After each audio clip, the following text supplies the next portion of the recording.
Hello and welcome to this week's card reading, Twin Flames. So let's begin with the Divine Feminine.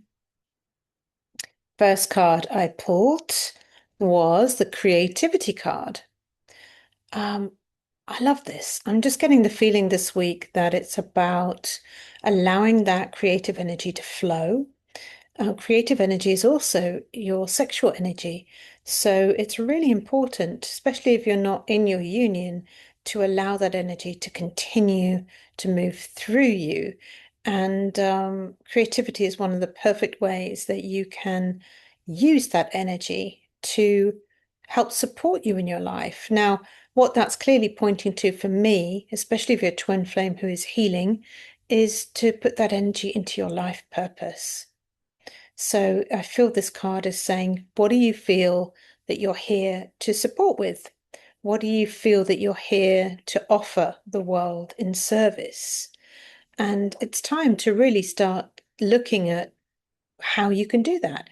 What are you being called to do? Where are your passions? What are your gifts? If you aren't yet certain, then it's time to sit with yourself, to sit with your heart, and really write down everything that makes you feel passionate and alive. Create a love list.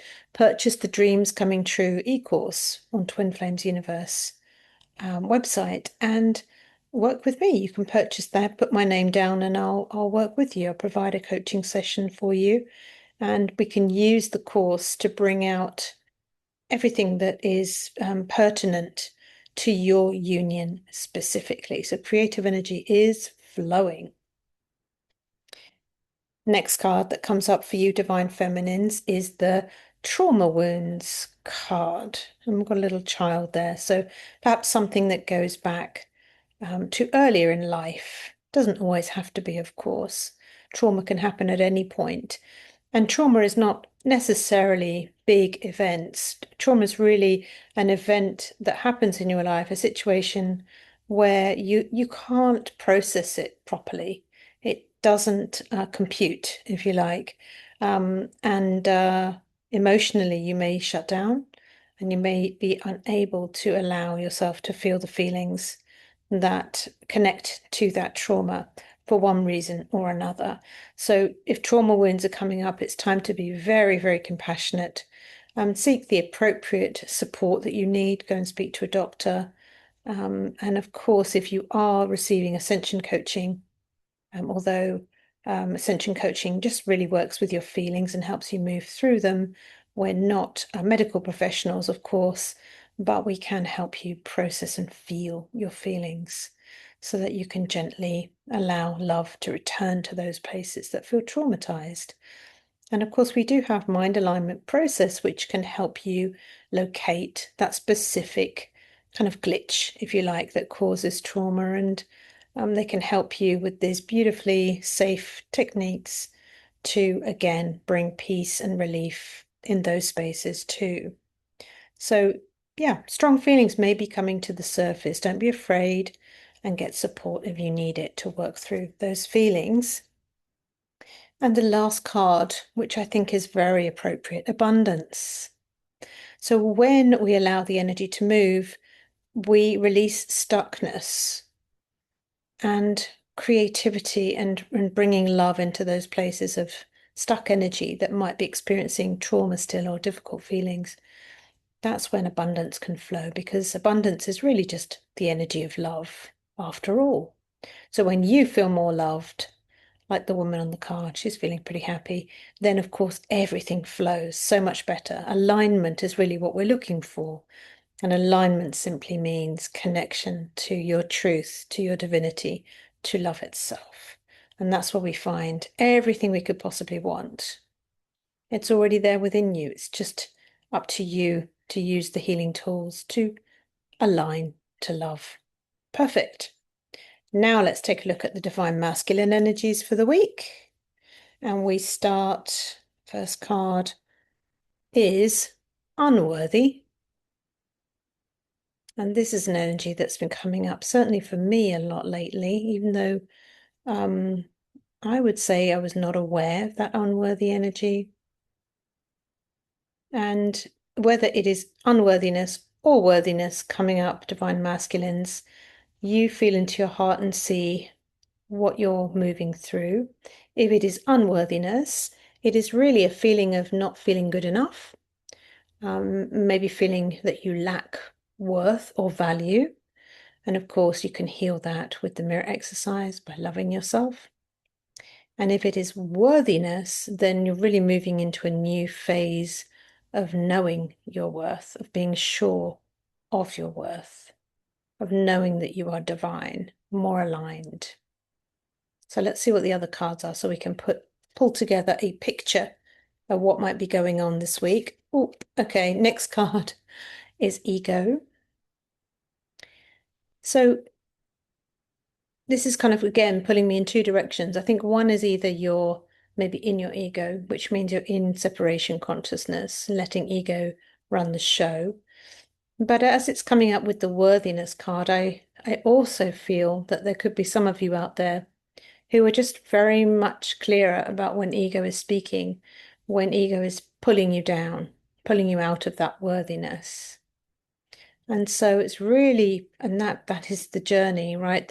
The journey is to understand which part of consciousness is speaking to me. Is it the ego? Is it the lie? Or is it really the divine speaking? And when you can bring yourself into alignment, back to that conversation again, that's really where you find your good. So you have to know when ego is speaking to be able to bring yourself back to love. It really is a process of distinguishing. And I think that's probably one of the most important realizations to have, awarenesses to come to. And that's what you're working on. The last card, Divine Masculines, for you is pride. So I'm not reading the words underneath, but I'm just really speaking to the energy of the card. And pride to me really signifies thinking you know it all. Pride is an energy of not wanting to back down, not wanting to appear silly, maybe a fear of humiliation. And so you stick to your guns. And of course, if you're doing that, it's going to stop anything shifting in your union. So, masculines, if you're holding on to dog with a bone, that's the expression. If you're holding on to a particular upset pattern, behavior, and you're saying, well, I don't want to love here because this happened. It's about understanding that you and your twin flame are one, and really you're not forgiving someone outside of you, you're forgiving yourself because they are you. And that's one of the most important things I learned is that it doesn't matter what happens to arrive in union. It just matters that you arrive there. It doesn't mean, of course, that we put up with toxic behavior. We never ever do that. But we continue to love ourselves. And when you love yourself, your true twin flame should heal and move forward with you. That's how you know it's really them. Good. So don't be too stubborn. Don't be too stuck. Good. So let's now look at the union cards for the week. And the first one we have is prioritize. I'm going to read the words at the bottom. It says, Archangel Metatron, focus on your highest priorities. I will help you get organized and motivated. Two things coming up there for me this week for you. First one is God will always be your highest priority and yourself and your healing. So all of that is one thing. Secondly, I really feel like we're getting a kickstart here with life purpose this week, with the creativity energy. And so I really feel like it's time to get going with your life purpose. You don't need your twin flame if you're in separation right now. You don't need them to get your purpose flowing. It's just the essence of you, after all. You can do that yourself, and then they can come and join you when the time is right. So prioritize healing and God and yourself first, and then your life purpose is definitely part of that. By the way, your life purpose journey is the same as your twin flame journey. It has the same blocks. So don't think it's something separate. It's all one. Good. Next card we have in the union energy is Lady Venus. Downloads and understanding. I like this one. Yeah, it feels like as you unclog that energy, you're coming to more awarenesses, especially about ego and energy flow and abundance. Truth is being revealed. Deep insights are coming from heaven and the astral realm. I think it's like one of those weeks where things click. You become aware of things. You feel it in your heart. You feel it in your being. You up level. And that's definitely what it feels like this week. So just be prepared to shift out of some stuck energy into a new flow, into a new vortex, as we sometimes say, which is really just a new creative space. Good. And then the last card I have, I thought this week I'd do something a bit different. I've got a little Angel Answers deck. I thought I would just invite you to ask a question in your heart. And I'm going to ask this deck to answer it for you. And of course, I want you to, whatever the card is, just receive the answer and then feel into it and see what that means for you. So take a moment just to think of a question you have. And I'll pull the card. And of course, cards have a little bit different answers. So you're going to need to use your intuition to interpret this yourself. But it's good practice to do that. So here we go. Here's your card. You got the card. Yes. Great. I hope that brings you peace and relief. So I wish you all a wonderful week and I will see you next time. Bye for now.